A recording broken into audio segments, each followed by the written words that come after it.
balik lagi ke podcast Bicara Kanker, episode keempat persembahan dari Adi Husada Cancer Center. Kali ini kita akan memperingati bulan kesadaran kanker kulit yang pas banget nih, dimana bulan-bulan ini sampai bulan ke depan Pulau Jawa terutama akan mengalami puncak-puncaknya musim panas. Nah, kanker apa nih yang mengintai di balik panasnya musim panas kali ini? Kita akan bersama Dr. Ulinta Purwati, spesialis radiologi, konsultan onkologi radiasi dari Adi Husada Cancer Center. Selamat siang, dokter cantik. Siang, ya Allah, cantik banget kan dokternya. Masya Allah. Apa kabar dok nih dok? Baik, alhamdulillah. Baik ya dok. Baik dok. Jadi di bulan ini kita akan membahas tentang kanker kulit nih dok. Jadi nggak tahu nih, kan kanker kulit itu identik dengan cewek-cewek kan gitu dok. Nah. Bisa juga kena laki. Oh bisa juga kena laki. Tuh, healthy people. Yang laki yang punya pacar, punya suami, nah ini laki itu ternyata nggak cuma kanker prostat, tapi ternyata kanker kulit pun bisa mengintai laki-laki. Kita akan tanya-tanya lebih lanjut tentang kanker kulit.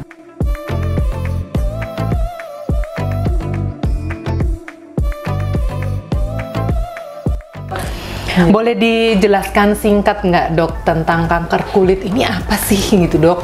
Baik. Jadi jenis kanker kulit itu adalah kanker yang mengenai jaringan kulit. Biasanya ditandai dengan adanya benjolan, tai lalat atau bercak yang bentuknya itu tidak beraturan. Nah, biasanya penyebab utamanya adalah karena paparan sinar matahari, jadi sinar ultravioletnya itu yang memicu kerusakan pada kulit. Nah, akibatnya lama-lama bisa terjadi atau potensi terjadi kanker. Nah, tadi dijelasin sepintas oleh dokter Linta, tahi lalat. Nah, tahi lalat yang kayak apa nih dok? Saya juga punya tahi lalat, karena tahi lalat itu sebenarnya awam banget dipunyai oleh semua manusia di dunia. Nah, tahi lalat yang seperti apa nih yang potensi bikin kanker kulit nih dok? Memang harus waspada, nggak semua tahi lalat ya Mbak Dena. Jadi tahi lalat yang bentuknya tentu saja tahi lalat banyak di tubuh, kemudian yang ukurannya besar, tidak beraturan, kemudian dengan waktu tertentu dia bertambah besar, atau bahkan bisa digaruk ya, gatal, mengeluarkan darah. Nah itu kita harus curiga tahi lalat yang seperti itu. Oh, tahi lalat. Jadi kalau tahi lalat yang kan kita ada tuh dok, biasanya tahi lalat gini muncul gitu kan, terus agak menyembil terus kadang kalau gatal-gatal tuh pengen kuik terus di sebaiknya gitu. Sebaiknya jangan. Jadi kita harus waspada tahi lalat yang nantinya bisa menjadi melanoma. Makanya apabila ada tahi lalat yang tiba-tiba timbul kemudian cepat membesar, kemudian bentuknya tidak beraturan. Nah, untuk tanda melanoma ini ada tanda metode ABCDE. Jadi apabila ada tahi lalat dengan bentuk yang asimetris, A-nya itu asimetris, kemudian B-nya itu border atau pinggirannya itu tidak beraturan, C-nya itu color, jadi warnanya itu tidak satu warna, ada beberapa warna, tidak coklat saja, kemudian A, B, C, D, D-nya itu diameter, biasanya ukurannya lebih dari 6 mm, kemudian E-nya evolusi, jadi evolusi terjadi perubahan bentuk, ukuran, bahkan warna. Itu kita harus waspada, mungkin ada sesuatu dengan tahi lalat tersebut. Jadi nggak semua tahi lalat. Nggak semua tahi lalat ya dok. Dokter, tadi disebutkan bahwa ada melanoma ya dok. Melanoma itu bagian dari kanker kulit atau apa sih dok? Ya, jadi Mbak Dinas, kanker kulit harus kita pahami ada dua bagian besar. Biasanya dikelompokkan menjadi kanker melanoma dan non melanoma. Nah, perbedaan dari kedua jenis ini itu dibedakan dari jenis sel atau asalnya. Kalau melanoma dari sel melanosit, sedangkan yang non melanoma itu ada dua jenis yang sering terjadi atau yang timbul di negara kita, yaitu karsinoma sel basal dan karsinoma sel squamous. Kalau karsinoma sel basal itu asalnya dari jaringan yang paling dalam dari epidermis atau lapisan epidermis, kulit yang paling luar ya, jadi kulit kita itu terdiri dari 3 lapis kan, epidermis, dermis, dan hipodermis. Nah, dari epidermis itu, dari yang paling dalam namanya stratum basale, itulah sering timbul karsinoma sel basal. Sedangkan karsinoma sel squamous itu dari lapisan tengah dan permukaan epidermis, gitu Mbak Dena. Jadi melanoma dan non melanoma. Memang terbanyak ya 3 itu. karsinoma sel basal hampir 80% angka kejadiannya ya. Kemudian sel squamous sekitar 20%. Kalau melanoma memang agak jarang. Nah, memang melanoma lebih banyak kena ke orang kulit putih, etnik atau ras yang kulit putih dibandingkan yang lain. Tapi nggak menutup kemungkinan bisa juga terjadi pada ras kita. Dok, tadi yang karsinoma in basal yang 80% terjadi di Indonesia, Dok. Ciri-cirinya itu apakah seperti tai lalat itu atau ada ciri-ciri lain, Dok? Kalau karsinoma sel basal biasanya ditandai dengan timbulnya benjolan berwarna putih, agak lunak mengkilat gitu. Nah, bisa juga datar pada area kulit kita yang kecoklatan. Sedangkan kalau karsinoma sel squamous biasanya bisa timbul benjolan kemerahan, mungkin agak keras, bahkan seperti bersisik kayak kerak begitu. Bahkan kalau digaruk mungkin mudah berdarah. Sedangkan kalau melanoma itu tandanya timbul seperti kayak tai lalat, tapi dengan seperti yang saya bilang tadi ada ABCDE tadi. Nah, Dok, kalau 80% diidap penduduk di Indonesia itu ya, Dok, itu banyak. Sebenarnya faktor apa saja yang membuat penyakit kanker kulit karsinoma in basal ini banyak, Dok? Apakah mungkin karena makan ataukah mungkin ada faktor resiko apa sih, Dok, yang disebabkan? Jadi memang sebetulnya kanker kulit itu penyebab utamanya adalah adanya mutasi atau perubahan genetik. Nah, biasanya dipicu juga adanya paparan sinar ultraviolet yang terbanyak ya memang karena sinar matahari. Tapi tidak menutup kemungkinan juga dari alat-alat, kan kadang-kadang kita ingin kulitnya agak coklat jadi di tanning bed. Nah, itu sinar ultravioletnya itu juga bisa memicu terjadinya cancer. Jadi penyebab utamanya adalah memang adanya mutasi genetik, kemudian mungkin dipicu dengan adanya paparan sinar ultraviolet tadi, betul. Dok, orang-orang udah pengen coklat, senang dengan pengen coklat, Dok. Saya pengen putih, Dok. Ya nggak? Ya putih itu malah healthy people nih rata-rata perempuan itu udah pengen infus putih, suntik putih, minum pil pemutih. Nah, Dok, jadi kita harus tahu, Mbak Lina, kan selain dipicu oleh sinar ultraviolet, mungkin ada faktor-faktor risiko sehingga bisa timbul terjadinya kanker kulit. Jadi ada faktor eksternal dan internal. Kalau untuk faktor internal sendiri memang banyak terjadi pada orang kulit putih atau kulit putih kulit berwarna putih, etnik maupun rasnya. Kemudian mungkin sebelumnya udah kena kanker kulit, nah itu risiko terjadinya kanker lagi lebih besar. Kemudian keluarganya yang ada mengidap kanker kulit. Kemudian yang selanjutnya itu adanya tai lalat yang banyak dengan macam-macam ukuran ya, bahkan ada ukuran yang besar atau mungkin mudah berdarah. Kemudian imunitas tubuh yang rendah atau pemakaian obat-obat imunosupresan ya seperti kortikosteroid. Kemudian adanya ini solar keratosis, jadi mungkin karena kena paparan matahari timbul seperti bercak-bercak kemerahan, agak bersisik apa, nah itu harus hati-hati, nggak ada deh Mbak Dinas. Sedangkan kalau untuk faktor internal biasanya karena paparan itu tadi ya udah ya ultraviolet, paparan radiasi, paparan bahan kimia, nah itu harus hati-hati. Paparan radiasi, paparan bahan kimia dan sinar matahari tadi gitu. Nah, itu faktor-faktor risiko. Faktor risiko ya, Dok. Nah, tadi ada faktor karena obat-obatan itu juga, Dok. Aman nggak sih, Dok, minum obat itu, Dok? Pemutih? Iya. Obat pemutih? Iya. Harusnya bersyukur aja dengan apa yang kita yang diberikan Allah kepada kita ya. Kalau minum obat pemutih terus terang jangan sembarang minum, karena memang pemutih yang paling sering itu kan diberi hidroquinon ya, hidroquinon itu dari penelitian dikatakan bahwa bisa memicu terjadinya kanker terutama dalam pemakaian yang lama. Jadi seandainya teman-teman ingin memutihkan kulit ya tentu saja harus dengan obat yang memang sepengetahuan dokter atau mungkin ada BPOM-nya. Jadi udah tahu bahwa kadarnya itu tidak melebihi dosis dan tidak menyebabkan terjadinya kanker. Jadi sebenarnya boleh tapi tetap dalam pengawasan dokter ya? Iya harus karena tahu efek sampingnya. Akhirnya jangan beli sembarangan di toko-toko online. Terus cara konsumsinya juga pokoknya aku pengen cepat putih minumnya 3-5 gitu kan ya. Jadi harus tetap sesuai aturan dan dosis yang diberikan oleh dokter ya, Dok. Jadi tetap boleh healthy people. Bukannya boleh, maksudnya ya dalam tanda petik harus hati-hati daripada kena. Ya, saya hati-hati ya, healthy people hati-hati ya. Kita kulitnya itu yang glowing gitu ya, Dok. Dok, kalau tadi kan ada tanda-tanda tuh, Dok. ada tanda-tanda kemerahan, ada tanda-tanda bersisik. Sebenarnya cara screening selain ABCD itu ada nggak sih dok? Kita harus ke lab kah? Atau kalau kita kanker payudara, kita harus mamu, kita harus USG gitu kan. Kalau kanker kulit ini apakah ada screening labnya gitu dok? Sebetulnya screening itu ada. Screening itu artinya dengan pemeriksaan visual ya, baik dengan mata telanjang atau apabila dengan dokter kulit ya dengan dermatoskop itu dilihat. Nah, itu kalau screening secara visual, tapi bisa juga dengan yang saya bilang tadi toh, dengan tanda-tanda ABCDE tadi.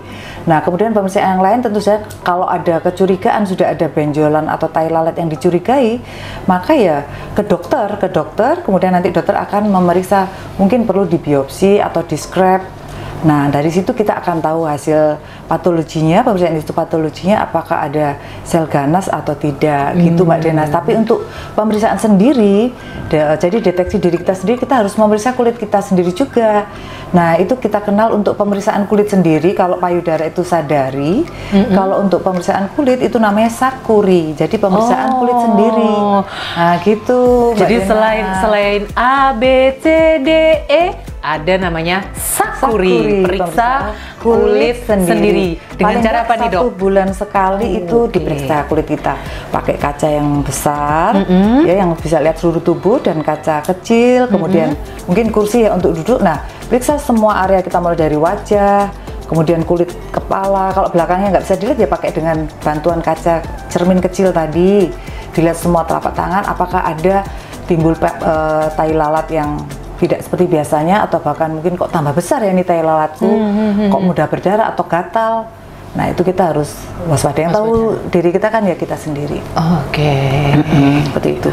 Jangan khawatir healthy people, yang nggak bisa lihat bagian belakang masih banyak teman yang bisa melihat. kan? Bukan kalau kalian yang nggak punya pasangan nggak usah galau dulu ya. Bisa pakai cermin, bisa pakai teman. Ya dok ya. Iya. Tidak ada alasan untuk tidak melakukan sakuri. Dok, Denas bisa aja ya. Dok, kalau kanker-kanker lain itu dok ya, kalau sudah stadiumnya sudah lanjut, bisa meta kemana-mana. Kalau kanker kulit itu potensi untuk meta ke kanker lain seberapa besar? Metastase ke tempat lain maksudnya.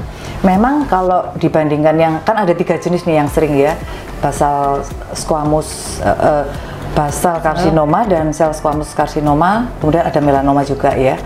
Semuanya itu memang bisa terjadi metastase. Tapi kalau untuk basal sel memang kecil angka kejadiannya, sekitar 0,5 lah.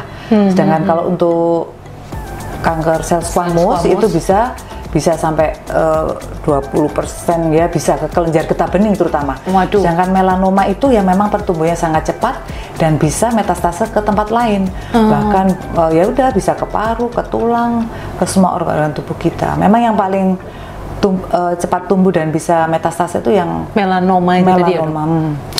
Jadi healthy people, jangan disepelekan. Meskipun dari 3 jenis kanker kulit, melanoma itu paling terakhir, potensinya itu paling kecil, ternyata penyebarannya itu paling cepat. Jadi diam-diam langsung ngelipet gitu ya dok. Iya, betul. Kalau parah sudah malah bikin metastase, kanker malah kemana-mana. Beda dengan yang karsinoma basal tadi ya dok. Iya, yang 2 lainnya itu lebih jarang, tapi ya tergantung stadiumnya juga Mbak.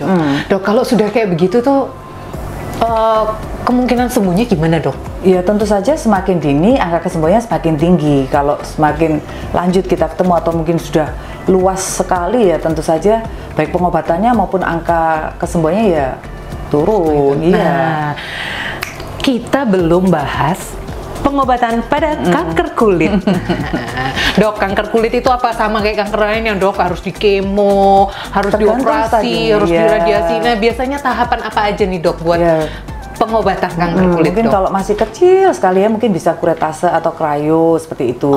Nanti stadium dini pun kalau misalnya dioperasi ya dioperasi, bisa dilakukan operasi. Nah, kalau sudah lebih besar atau lebih luas sehingga memerlukan adjuvan atau tambahan pengobatan, maka diperlukan radioterapi, bahkan kemo, atau bahkan mungkin sekarang sedang dalam penelitian imunoterapi. Jadi meningkatkan imunitas untuk yaitu melawan sel kankernya sendiri. Iya. Kalau operasi itu berarti nanti ini dok? Ya dioperasi, diambil di eksisi luas, diambil sel kankernya, kemudian nanti ada hasil histopatologinya. Dari situ kita tahu apakah tepi operasinya clean atau ya positif margin, negatif margin, atau bahkan mungkin masih ada menyisakan ya perlu tambahan terapi lainnya seperti radioterapi. Oke. Ternyata kecil-kecil pengobatannya bikin betul, ini ya dok ya, bikin gitu. Semua kanker ya bahaya, harus diterapi secara maksimal. Oke, dok, berarti yang bisa dijadikan acuan nih, apalagi di musim panas dok. Jadi apa yang harus kita persiapkan menyongsong musim panas supaya terhindar dari kanker kulit, karena tadi sinar UV penyebab utama dari kanker kulit. Nah, kira-kira apa nih dok buat healthy people, saran-saran untuk kita bisa mencegah kanker kulit di musim panas? Oke, bulan ini dan bulan-bulan ke depannya ya Mbak Denas, mencegah kanker kulit tentu saja ya hindari sinar ultraviolet. Tapi apabila tidak bisa menghindari, tentu saja kita memakai pelindung. Contohnya pakai payung, pakai topi. Mungkin kalau panas sekali ya pakai kacamata hitam nggak apa-apa.